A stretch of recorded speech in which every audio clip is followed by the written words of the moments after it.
it's a privilege to join this discussion because it's one of the most pressing issues for Europe today, energy security in uncertain times. And it has been for a very long period of time. Those that have been looking more at Southeastern Europe, the Black Sea, know this is a very, very complicated problem. And today I'm probably going to focus a little bit on how Southeastern Europe can contribute to Europe's energy security, how we can balance green transition with affordability, and some of the lessons drawn from COP29. As said, yes, maybe it wasn't necessarily the most popular COP, but there were certain conclusions that came out of there. One of which was the signing of the contract for Units 3 and 4 at Cernavoda, which is one of the achievements over a long period of time. And I wanted to thank Minister Borduja and everyone for the support that was issued, specifically because there is no major infrastructure that you can build without government planning and government support. So it's clear. Private industry has its role. We're very nimble developers, great project developers, great engineering, technology incubators, but at the end of the day, you need to have a public-private partnership to make things work. Case in point, there's no renewables that are installed without a CFD structure that are being deployed in an efficient manner. So the more you have a capacity factor in that sense, the higher support and planning you need. Mostly because maybe LCOE is not the best measure for an electron's price. Maybe there's other ways, other things that you need to factor, such as total cost of transmission, and there's discussions about other matrices that are being discussed in the IEA and other fora. But at the end of the day, you need all cooks in the kitchen to make it worthwhile. What I've learned in the energy sector is there's not such a thing that too many cooks. You need all cooks in the kitchen to make it worthwhile. And Southeastern Europe is uniquely positioned to enhance Europe's energy security.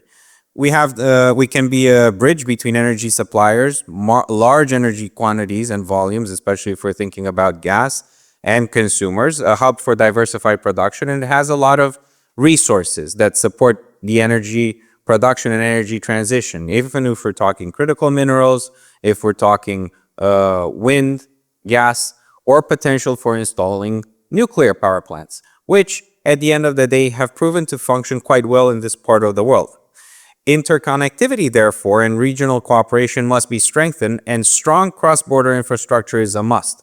If we're to carry electrons into a unified market, you need to have an efficient transmission line. You need to have storage. You need to have high-voltage direct current cable and other types of infrastructure to lower the cost of electrons that are being transported.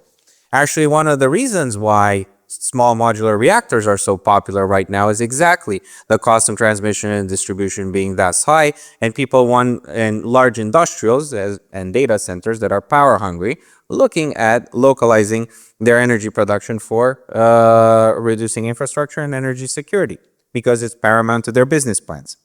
Expanding nuclear and low carbon energy is critical, and while renewable energy is growing, and we're very happy it is also creating a need for a baseload, which we're happy to serve at duty 24/7, as we've done. Units 1 and 2 at Cernavoda have served the duty of the grid tremendously, with Unit 2 being rated #1 in the world in terms of capacity factor and security of operations multiple times in the world. And we're happy to do that and expand our lessons learned with our neighbors in the region. And more importantly, strategic energy partnerships should be reinforced, where I'm very grateful for the fact that we're seeing governments in Southeastern Europe working closely with EU institutions, partners abroad, and looking at other larger formats such as the 3Cs initiative that can help broaden these dialogue. A diversified energy mix, in our view, is very key, and additional investments and creating the right schemes for investors are paramount, as well as planning the grids of the future.